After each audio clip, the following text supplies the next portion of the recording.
Logique, analytique et rationnel? Tu dois être le cerveau gauche alors. Artistique, créative et intuitive? Ça c'est le cerveau droit. Tu veux savoir quel hémisphère du cerveau tu utilises le plus? Envoie cerveau au 8-12-12. Cerveau au 8-12-12.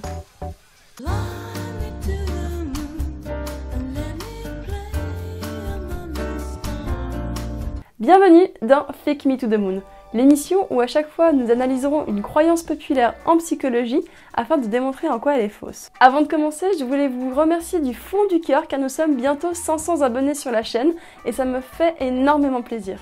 Alors ceux qui sont déjà abonnés, je vous remercie énormément et les autres, je crois que c'est le moment de le faire. Il est largement répandu que l'hémisphère gauche de notre cerveau a des fonctions de calcul, d'objectivité ou d'analyse, tandis que l'hémisphère droit, lui, est plus sensible, émotionnel ou créatif. La croyance irait même plus loin en disant que certains sont plus hémisphère gauche ou hémisphère droit et que ceci influencerait leur personnalité. Il y a même des tests sur internet qui permettent de savoir si on est plus de gauche ou de droite.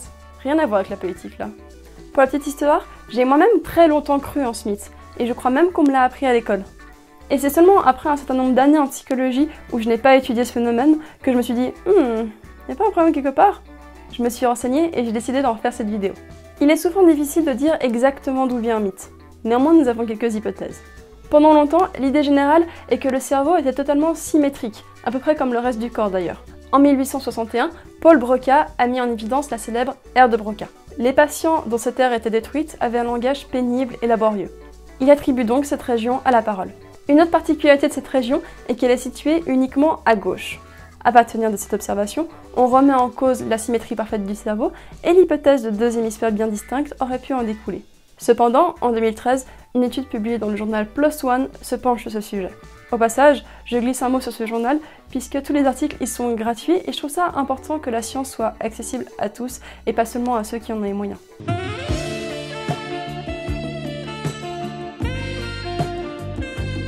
Les auteurs de l'étude ont fait passer un millier de sujets, ce qui est un bel échantillon en IRM.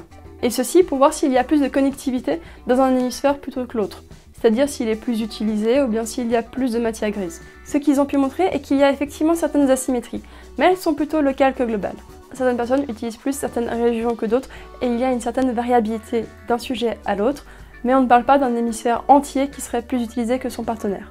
Nos analyses suggèrent qu'un individu n'est pas cerveau gauche ou cerveau droit comme une propriété globale, mais que la latéralisation asymétrique est une propriété de nœuds individuels et de sous-réseaux locaux.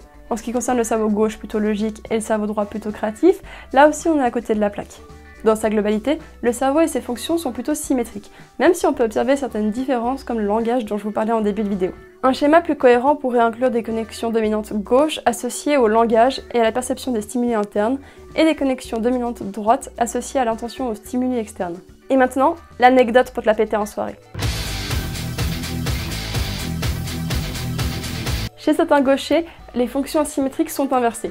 Le langage ne se trouve pas à gauche, mais à droite. Merci beaucoup d'avoir regardé cette vidéo jusqu'au bout. Si elle vous a plu, vous pouvez laisser un pouce bleu, un commentaire et même vous abonner. Je suis vraiment contente de la direction que prend cette chaîne et de la voir grandir petit à petit, alors abonnez-vous pour ne rien manquer. Vous pouvez également me suivre sur Instagram et sur Twitter grâce aux liens qui vont apparaître maintenant. N'hésitez pas à aller voir mes autres vidéos, notamment mon autre Fake Me to the Moon. Je me réjouis de vous retrouver à tout bientôt. Des gros becs!